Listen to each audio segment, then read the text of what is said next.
« Je suis noir et fier de l'être ». Cette expression semble révolue chez les Africains et Africaines du XXIe siècle.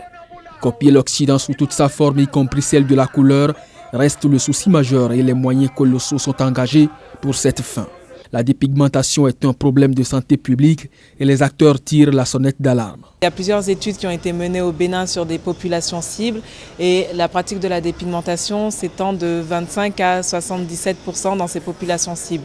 Donc le Bénin est vraiment touché par la dépigmentation et par tous les problèmes sur la santé que cette pratique entraîne. On a décidé de lutter contre ce fléau parce qu'aujourd'hui on s'est aperçu que c'est devenu un fléau mondial. Et au Bénin, en fait, ça prend de plus en plus d'ampleur.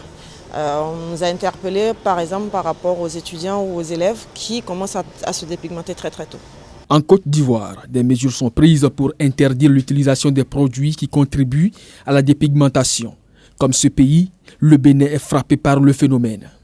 Plusieurs raisons. En fait, la raison principale, c'est surtout qu'elles ont envie d'être belles. Elles ont envie de se faire belles pour les femmes et pour les hommes aussi, je pense.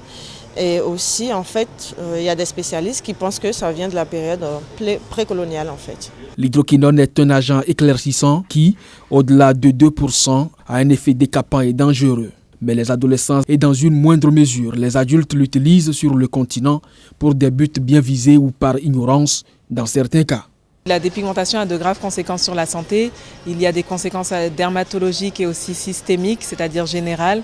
Donc les personnes qui se dépigmentent ont souvent des problèmes de peau qui sont graves, comme les infections cutanées, car la peau est diminuée et n'a plus les défenses nécessaires pour lutter contre les agents externes comme les bactéries, les champignons, etc. Et aussi les conséquences générales comme le diabète, l'hypertension, l'intoxication du nouveau-né chez les femmes qui sont enceintes et qui se dépigmentent, et les cancers de la peau. Des problèmes d'infertilité également et des cancers de la peau depuis quelques années qui ont été découverts également. Les crèmes et autres lotions dites de dépigmentation qui comportent notamment du mercure et ses dérivés, des corticoïdes, de la vitamine A ou encore de l'hydroquinone, au-delà du seuil de 2% sont nuisibles à la santé. Le vitiligo a des conséquences psychosociales importantes. Sa fréquence est de 1% et presque toutes les races en sont victimes.